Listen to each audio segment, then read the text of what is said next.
Firstly, this gentleman has been an icon in Perth and always willing to share his knowledge. Rick Hart.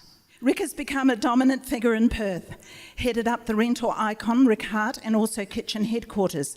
He was also the ex-chairman of the Fremantle Football Club. Rick Hart has given us an opportunity to gain an insight into the man behind the name, which has transpired over the last 30 plus years. Rick, this is your time. Have you something you'd like to say? Okay. Good evening, everybody. Nice to see such a great roll up here. I'm not sure why these seats in the front aren't very popular, but maybe somebody might like to come down there. But fantastic to be here. It's great to see such a great roll up. I must say, it's the biggest panel that I've ever been on. It's a very illustrious panel, as you can see. And I'm only allowed to talk for 2 minutes, so I better not waste too much time.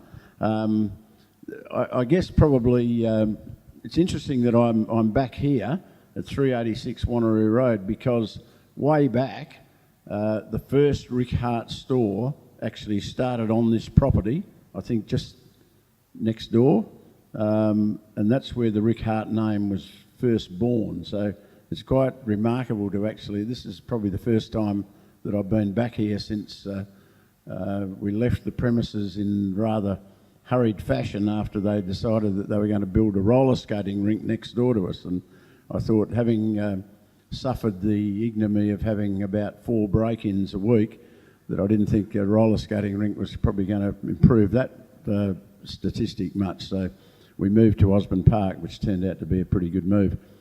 So it's interesting to be back. A couple of the things that I probably, my 2 favourite subjects in small business, and the one that I'm most passionate about is customer service.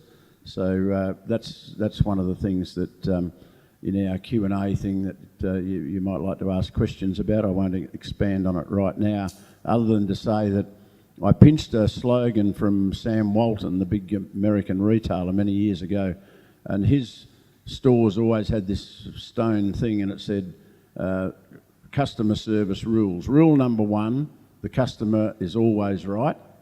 So I've always subscribed to that. And rule number 2, if in doubt, refer to rule number 1. So that was pretty good. And the other thing is branding and what branding means to a business. And of course, I've had a long history of being able to produce a brand, albeit that it was my name, and there's some positives and negatives to that as you go along the way. But they're the 2 subjects that I'm most passionate about, and I hope that maybe tonight we'll be able to extract some great questions and we'll be able to provide you with some answers that might help you in your business ventures. 2 minutes, right? How good's that?